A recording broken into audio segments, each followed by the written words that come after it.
할렐루야. 오늘 또 하나님의 은혜와 평강이 여러분 가운데 함께하기를 축복합니다. 오늘 또 이 묵상하는 말씀을 통해서 하나님의 음성을 듣는 복된 하루가 되시기를 주의 이름으로 간절히 축원합니다.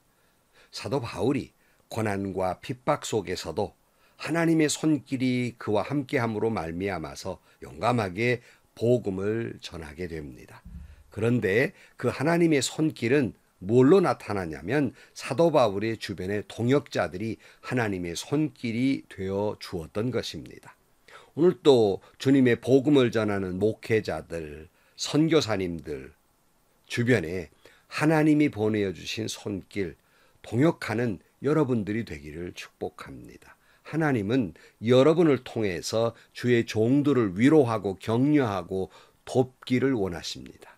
그것이 하나님의 손길이 되어 주시기를 원하십니다. 오늘 또 그 사명을 잘 감당할 수 있기를 주의 이름으로 축원합니다. 오늘 아침 하나님께서 우리에게 허락해 주신 말씀은 사도행전 18장 1절에서 8절 말씀입니다. 그 뒤에 바울은 아테네를 떠나서 고린도로 갔다.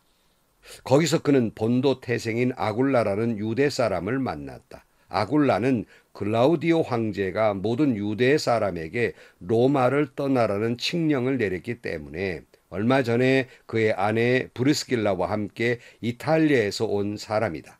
바울은 그들을 찾았는데 생업이 서로 같으므로 바울은 그들 집에 묵으면서 함께 일을 하였다. 그들의 직업은 천막을 만드는 일이었다. 바울은 안식일마다 회당에서 토론을 벌였고 유대 사람과 그리스 사람을 설득하려 하였다. 실라와 디모데가 마케도니아에서 내려온 뒤로는 바울은 오직 말씀을 전하는 일에만 힘을 쓰고 예수가 그리스도이심을 유대 사람들에게 밝혀 증언하였다. 그러나 유대 사람들이 반대하고 비방함으로 바울은 그의 옷에서 먼지를 떨고서 그들에게 말하였다. 여러분이 멸망을 받으면 그것은 오로지 여러분의 책임이지 나의 잘못은 아닙니다. 이제 나는 이방 사람에게로 가겠습니다. 바울은 거기를 떠나서 디디오 유스도라는 사람의 집으로 갔는데 그는 이방 사람으로서 하나님을 공경하는 사람이고 그의 집은 바로 회당 옆에 있었다.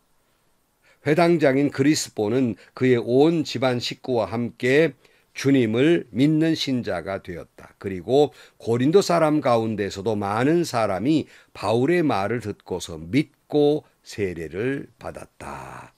아멘. 사도 바울은 헬라 문화의 중심지인 아테네를 떠나서 바울의 2차 전도 여행의 마지막 도시가 되는 고린도로 향하게 됩니다. 오늘 1절에 그 뒤에 바울은 아테네를 떠나서 고린도로 갔다 그랬어요. 바로 그 고린도는 아테네에서 약 한 서쪽으로 50km쯤 떨어져 있는 도시였는데요. 바로 이것은 로마의 속주 아가야의 수도와 같은 곳이었습니다. 이것은 물류 중심, 교통의 중심이었어요. 그러니까는 동서로는 해상 통로가 된 곳이고요. 남북으로는 육로가 이어지는 그런 아주 교통의 중심지였어요. 일반적으로 교통의 중심지는 어떻습니까? 많은 종류의 사람이 오고 가기 때문에 아주 타락한 도시죠. 그래서 고린도는 타락의 중심지였다 할 수 있겠습니다. 성령께서는 사도 바울을 헬라 문화의 중심지, 철학의 중심지인 아테네에서 복음을 전하게 하시고 이번에는 그 지역의 교통의 중심지인 고린도에서 복음을 전하게 하심으로 사상적으로도 그렇고 또는 또 육지적으로 또 해상으로도 복음이 전하는 데에 아주 중심지에서 복음을 전하게 하십니다. 2절 말씀, 거기는 본도 태생인 아골라라는 유대 사람을 만났다. 아굴라는 글라우디오 황제가 모든 유대 사람에게 로마를 떠나라는 칙령을 내렸기 때문에 얼마 전에 그의 아내 브리스길라와 함께 이탈리아에서 온 사람이다. 바울은 그들을 찾아갔는데 생업이 서로 같으므로 바울은 그들 집에 묵으면서 함께 일을 하였다. 그들의 직업은 천막을 만드는 일이었다. 그랬어요. 하나님은 바로 이 고린도의 아굴라와 브리스길라라는 사람을 예비해 둡니다. 이 부부는 본도 출신이었는데 로마에 살았어요. 그런데 유대 사람들의 반란이 일어나자 AD 49년에 글라우디오 황제가 유대인들을 로마에서 추방을 합니다. 이에 따라 아굴라와 브리스길라도 추방을 받아서 이제 고린도에 정착을 하게 된 것입니다. 하나님은 바울을 위해서 이 부부를 예비해 두신 동역자들이었어요. 이들의 직업은 천막을 만드는 일이었는데 사도 바울은 생업을 같이 해서 천막을 만드는 일을 했습니다. 자비량 선교를 했다는 말이죠. 사도 바울은 어느 때는 교회들로부터 선교 헌금을 받아서 사역을 하기도 하고 또 어느 때는 그 사역 때문에 다른 사람들에게 짐이 될까 염려해서 스스로 물질을 벌어서 사역을 계속하기도 했습니다. 여러분, 이 말씀이 있으니까 우리 한국 교회는 분명히 퇴락의 일로에 있어요. 이걸 부정할 수 없습니다. 이 때문에 작은 교회를 사역하는 우리 목회자들이 생활고에 시달리고 있습니다. 교회들도 물질이 부족하니까 목회자를 섬겨주지를 못하는 거예요. 이런 교회들이 점점 늘어나고 있습니다. 그래서 제가 속한 교단에서도 그동안 이중직을 불허했는데 이제 이중직을 허용하고 있습니다. 저는 늘 목회자들은 섬기는 교회에서 밥을 주면 밥을 먹고 죽을 주면 죽을 먹고 굶기면 굶고 이것이 늘 옳은 일이다라고 주장을 하고 아무리 힘들어도 또 때로는 사모님들이 자기의 잡이 있어서 일을 하기도 합니다만은 저는 별로 그걸 마땅치 않게 생각하는 사람 가운데 하나예요. 왜요? 선교사님들은 이 선교지에 가서 부부가 함께 선교사로 가지 않습니까? 여기 목회자들도 부부가 함께 목회를 하는 것이지요. 저는 이것이 마땅하다고 생각을 하는 보수적인 생각을 가지고 있는 사람이에요. 그러나 섬기는 교회의 규모나 형편이 어려워서 목회자의 삶이 힘들다면 때로는 목사님들이 이중직을 가지기도 하고 사모님들이 직업을 가져야 하는 것 어쩔 수 없게 인정할 수밖에 없는 부분도 있다는 사실입니다. 목사님들도 교회를 섬기는 사명이 있지만 여러분 못지않게 가족의 생계를 책임지는 가장이라는 사실이에요. 또 자녀들을 돌보고 교육시켜야 하는 책임이 하나님께로부터 주어진 그것도 사역이며 사명입니다. 그래서 요즘 서울 같은 데는 택시 운전하면서 생계를 유지하고 교회를 떠나지 아니하는 그러면서 작은 교회지만 그 교회를 섬기는 목사님들도 있습니다. 어떤 대형교회 목사님 요즘 보니까 일부러 택시 운전을 하고도 있기도 합니다만은 개척교회 목사님들은 멋있게 무슨 택시 운전하는 게 아니라 정말로 절실하게 절박하게 이중직을 가지기도 하는 거예요. 참 안타까운 일이죠. 요즘 대형교회 목사님들의 물질적인 문제 때문에 가십거리가 되기도 하고 비난거리가 되기도 하지만 여러분 그런 분들은 1%도 안 됩니다. 70, 80%의 목회자들은 생활고에 시달리고 있어요. 자립할 수가 없다는 말이에요. 그런데 목사님들은 그래도 교회를 떠나지 아니하고 교인을 사랑하는 마음으로 성도를 사랑하는 마음으로 주님만 바라보고 어려운 환경 속에서 목사의 직을 감당하면서 이중직을 가지고 고생을 해가며 목회를 하시는 분도 계시다. 아니 이런 분들이 더 많이 있다는 걸 좀 알아야 할 것이에요. 그래서 우리는 그분들을 위로해 드려야 합니다. 또 여러분 혹시 이 말씀을 듣는 목사님들이 계시다면 주님의 위로가 함께하기를 축복합니다. 사랑하는 성도 여러분, 성도 여러분들도 주변에 그런 목회자들을 위로해 주시고 격려해 주시고 동역해 주시기를 축복합니다. 여러분들이 큰 교회에 있어서 안정적으로 신앙생활 하십니까? 그 교회만 보지 마시고 주변에 어려운 교회들, 목회자들 또는 선교사님들이 얼마나 많은지 모릅니다. 4절 말씀에 보면 바울은 안식일마다 회당에서 토론을 벌이고 유대 사람과 그리스 사람을 설득하려 하였다. 실라와 디모데가 마게도니아에서 내려온 뒤로는 바울은 오직 말씀을 전하는 일에만 힘을 쓰고 예수가 그리스도이심을 유대 사람들에게 밝혀 증언하였다 그랬어요. 사도 바울은 안식일마다 회당에 가서 복음을 전하게 됩니다. 그러니까 일을 하면서 안식일에는 복음을 전하면서 그런데 실라와 디모데가 마케도니아에서 내려온 뒤로는 잡은 그만두고 말씀을 전하는 일에 힘썼다. 그렇게 돼 있어요. 이 마케도니아에서 온 디모데는 데살로니가 교회의 소식을 가지고 오지요. 데살로니가전서 3장 6절 말씀에 보면 그런데 지금 디모데가 여러분에게서 우리에게로 돌아와서 여러분의 믿음과 사랑의 기쁜 소식을 전하여 주었습니다. 또 여러분이 우리를 늘 좋게 생각하고 있어서 우리가 여러분을 간절히 보고 싶어하는 것과 같이 여러분도 우리를 간절히 보고 싶어 한다고 전하여 주었습니다. 그러므로 형제자매 여러분, 우리는 여러분을 보고 우리의 모든 곤경과 환난 가운데에서도 여러분의 믿음으로 말미암아 위로를 받았습니다.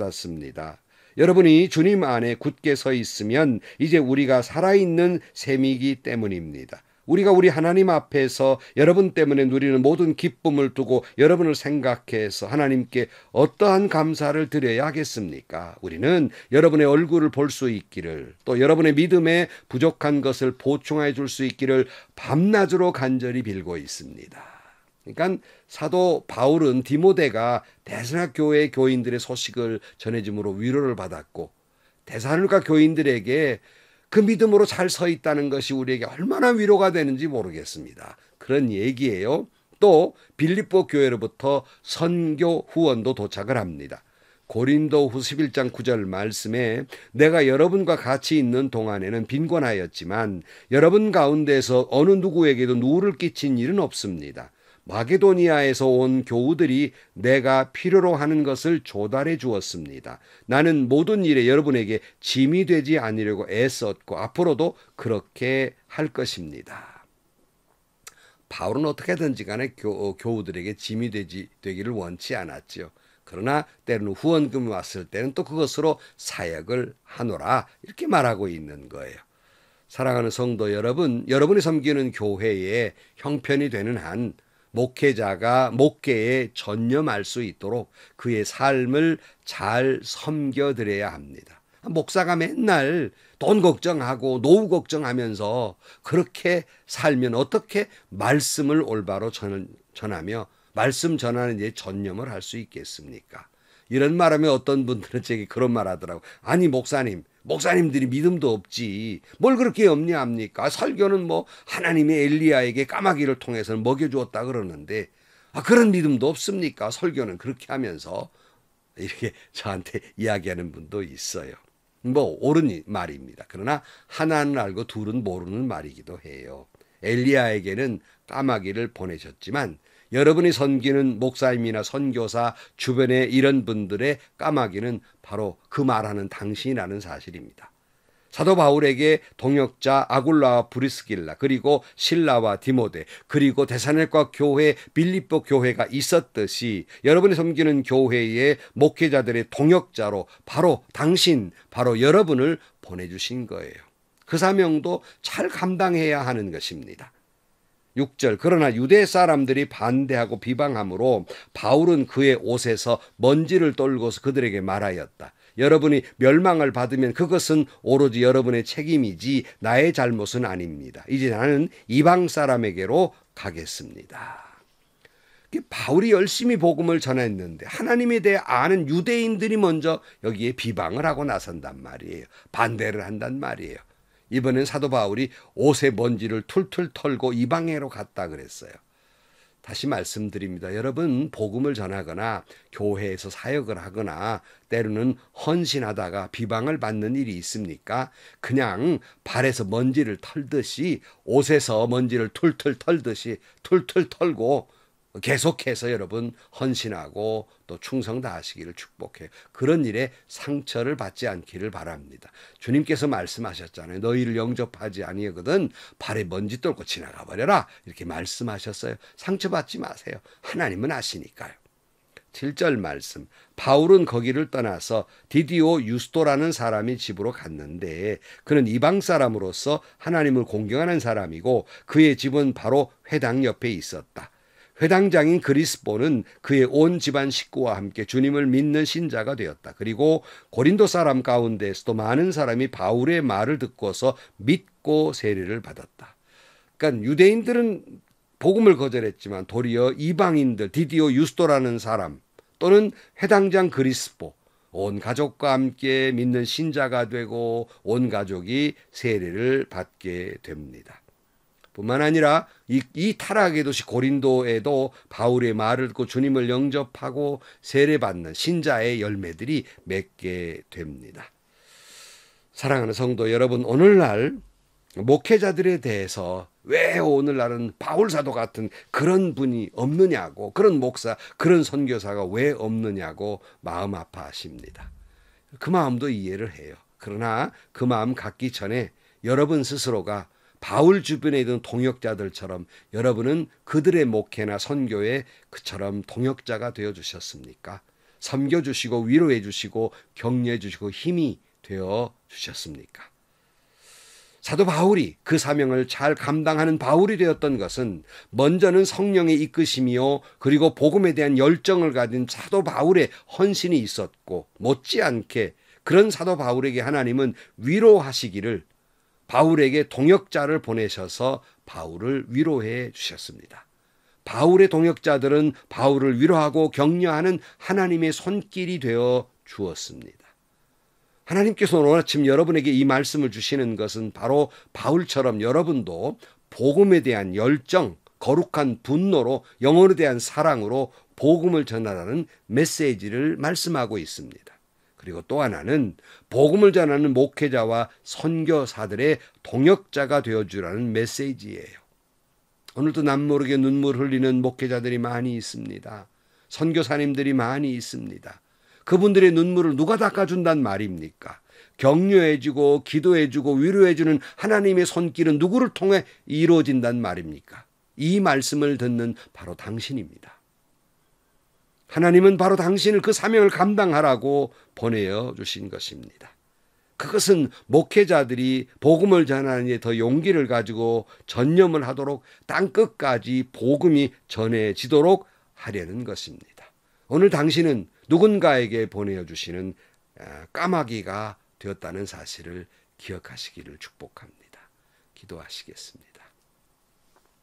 하나님 아버지, 우리 마음속에도 사도 바울처럼 영혼에 대한 긍휼의 마음을 주시고 예수님의 마음을 품고 때로는 비난도 받고 때로는 거절도 당하지만 거기에 상처 입지 아니하고 옷에 먼지를 털듯이 그렇게 가볍게 여기면서 복음을 전하는 저희들 모두가 되게 하여 주옵소서. 오늘날 많은 어려운 가운데 목회자들이 많이 있습니다. 하나님, 그들의 마음을 위로해 주시고 눈물을 닦아 주옵소서. 그리고 또 많은 신앙인들이, 신자들이 목회자들의 그 눈물을 알아주고 마음을 위로해주고 격려해주는 엘리야에게 보내어준 까마귀처럼 사도 바울 곁에 있었던 동역자들처럼 그 사명을 잘 감당할 수 있게 하여 주옵소서. 예수님의 이름으로 기도하옵나이다. 아멘. 여러분도 오늘도 여러분 누군가를 만나게 하시는 것은 두 가지 사명이 있다고 저는 생각해요. 하나는 그들에게 복음을 전하라는 거예요. 그리고 또 하나는 여러분 주변의 목회자들, 섬기는 교회나 이웃교회나 선교사님들에게 하나님의 위로의 손길을 여러분이 대신해 주라고 말씀하고 있습니다. 그 사명 잘 감당할 수 있기를 축복하고, 또 혹시라도 이 말씀을 듣고 있는 어려운 교회의 목회자 여러분, 세상에 어디 가서 우리가 위로를 받을 수 있겠습니까? 기대하지 마시고요. 오직 주님께 위로를 받는 여러분들이 되시고, 오늘 또 여러분 믿음으로 승리하고 사명을 끝까지 감당하는 여러분들이 되시기를 축복합니다. 행복하시고요. 좋은 일이 가득한 하루가 되시기를 주님의 이름으로 간절히 축원합니다.